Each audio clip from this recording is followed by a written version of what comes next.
The third episode of Landman Season 2 opens with a terrifying scene in which a toxic H2S gas leak kills numerous hunters in the forest. This is a terrible, lethal leak that presents M-Tex with yet another significant issue as hydrogen sulfide spreads over the fields. Tommy and Angela are traveling together in the meantime. Cooper has a partnership with Dan Morrell, and Tommy is meeting with him. Meanwhile, Angela wants to go look at new homes. Cami has looked over everything at Monty's workplace, and the results don't seem promising.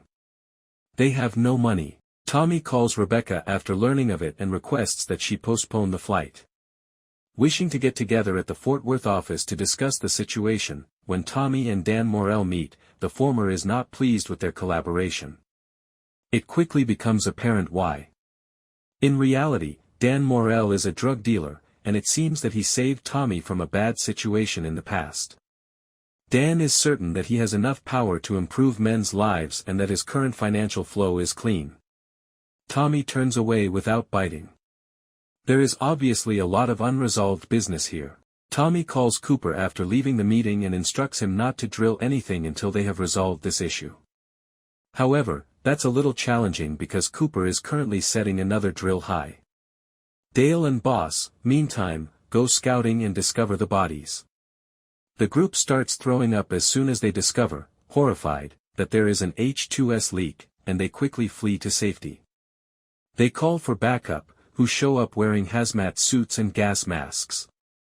Ariana gets a job as a bartender at the same time. I can attest from personal experience that this is a fairly true representation of what it's like. She doesn't get fired despite a creep trying her patience and getting a drink in his face for his problems. Interestingly, Ariana just keeps working and doesn't quit either. When we return to the main plot, things start to go south.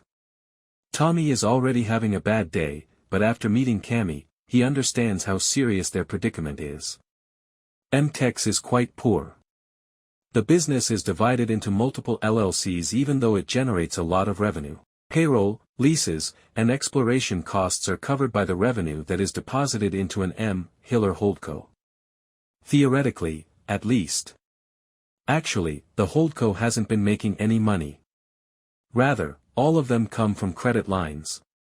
Rebecca has looked at a lot of loans and believes that this is a strategy to reduce tax obligations. Their lack of funds to conduct their offshore drilling is the most pressing problem. Monty maintains strict control over the account used to cover these loans. The IRS will have a field day if they manage to obtain this. Alan is down at the Cattlemen's Club, and they need to find him. Another issue that doesn't affect Tommy in this episode is the consequences of this gas leak. We do find out, though, that they will need to shut off all of the wells and dispatch an environmental cleanup team right away. It will take 2 years, but if they begin drilling, the benefits would be worthwhile because the oil is pooled. Dale thinks that, particularly in light of the near miss in the fields, they should expand the coverage of their wrongful death policy. Naturally, this implies using additional funds that the business does not have. For the time being, nevertheless, Alan is confronted by Tommy and Cami regarding the money at the club. Alan discloses that the money is transferred into a holding account after a little coercion. After that, it finances a NASA-based offshore drilling firm. They call a meeting and insist on answers. Oddly enough, Dan Morrell is also there at the club and has personally witnessed everything. He makes a joke about how Tommy's abuse of Alan is akin to how he completes tasks. Things quickly get bad. In order to get everyone together for a drink, including Cami and Dan's wife, Angela shows up, compliments Dan's costly choices, and arranges traffic. A single drink might lead to an entire evening of mingling. Dan pulls Tommy aside and offers to assist him with his problem, as everything settles into a cozy daze.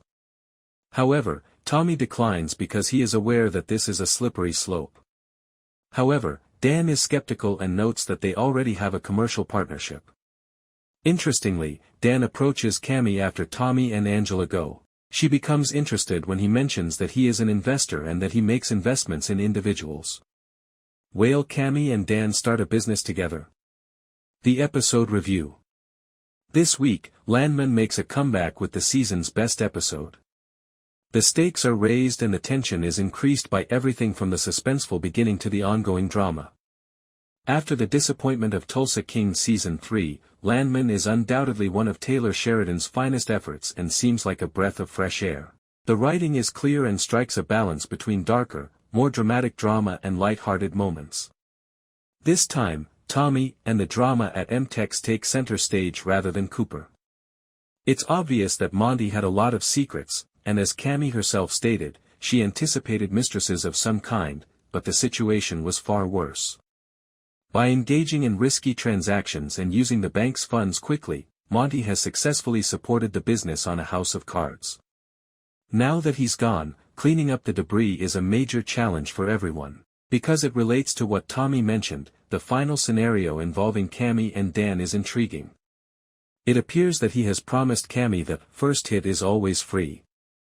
When the temptation is too much to resist, if she does choose to get into a commercial partnership with him, what effects will this have on the company?